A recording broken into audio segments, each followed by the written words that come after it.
We are going through the great Lent. It's the fifth Sunday of the Lent. And all these Sundays, we have been listening to different gospel narratives where the narrator narrated the healing miracles of Jesus Christ. We started the first Sunday, or the Sunday when the Lent began, with the miracle at the wedding feast of Cana, and then moved to the healing miracles of leper and so on. And thus we have come to the fifth Sunday, where we listen to the narrative where Jesus was healing a crippled woman. He was a hunchback. And the narrator says he was crippled for 18 years. So this was not something she had from her birth onwards. It was something that happened to her after she was born. We don't know the actual age of the woman. All the narrator says is that she was crippled for 18 years. That's a long time for somebody to be crippled. And here Jesus sees this woman, and he decided to do something about it.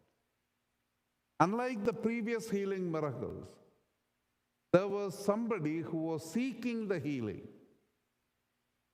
The leper was asking for healing. He said, "If you have mind, I can be healed."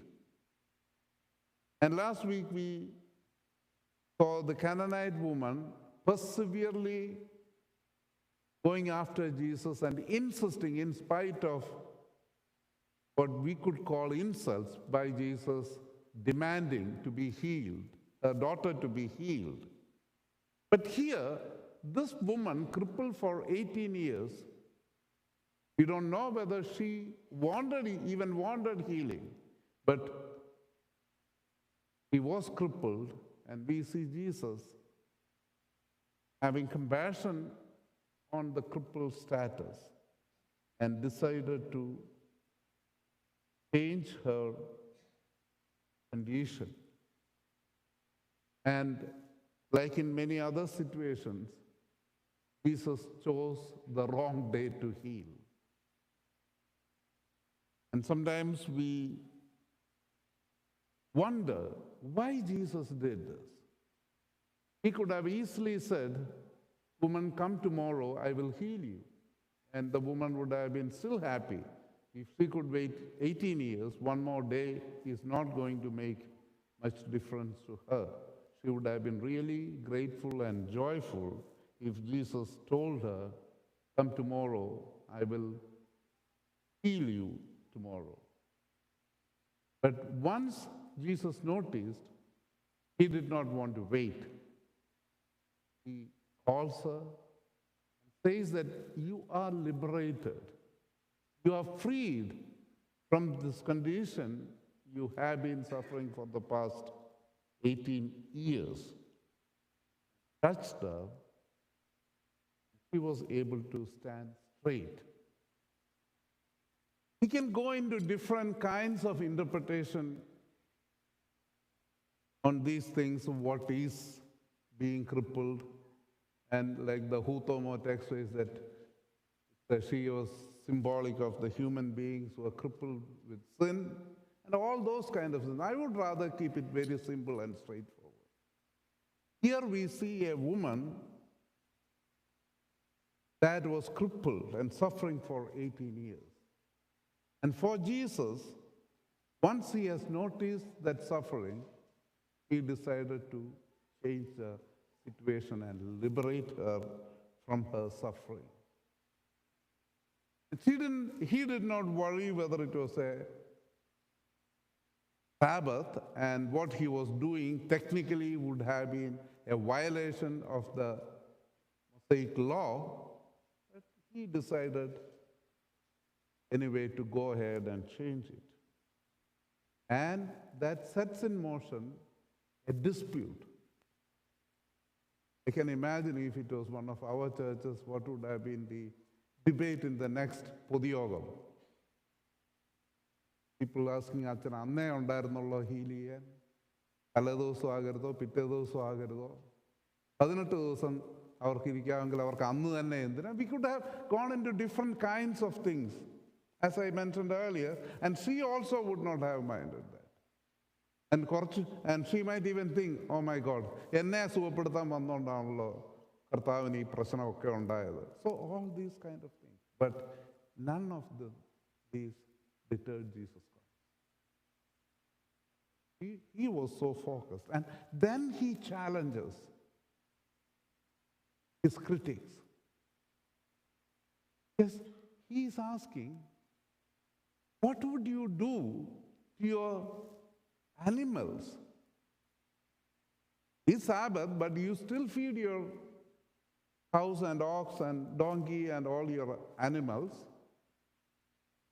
Because if you read through the Mosaic law of Sabbath, it could be really interesting, especially for the modern day people. And if you don't have the patience to read through the entire Mosaic law and its Talmudic interpretations, I suggest a book called Living Biblically for a Year. It's a sort of satire, not a satire, a life experiment by somebody who tried to live in the 20th century according to the biblical principles or the Mosaic principles. So here, Jesus is challenging his critics something similar way. You have all these laws, but if it is about your own convenience, you are willing to change it. So shouldn't I be doing this because she is also a daughter of Abraham? Satan has bound for 18 years. And as we go through this Lenten season, this is something we should keep in mind. Being liberated and willing to untie or liberate others from the bondage of Satan or sin is not merely the legality of the matter, but the spirit of the law. The entire legal system or the law of Moses is about how to save people rather than keep them under bondage. Jesus is the liberator, not to keep us in bondage. So as we go through this season of Lent, are we with the leader of the synagogue? Or are we with Jesus who wants to liberate?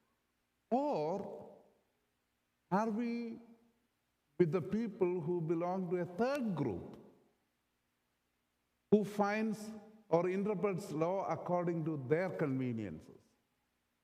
If it is convenient for us, we will say, oh, that's okay, saravilla. Or if we think somebody else needs to be criticized for the sake of law, then we will immediately pick it up. We can think about how others break the law, but we never think that law also includes us. God bless us all.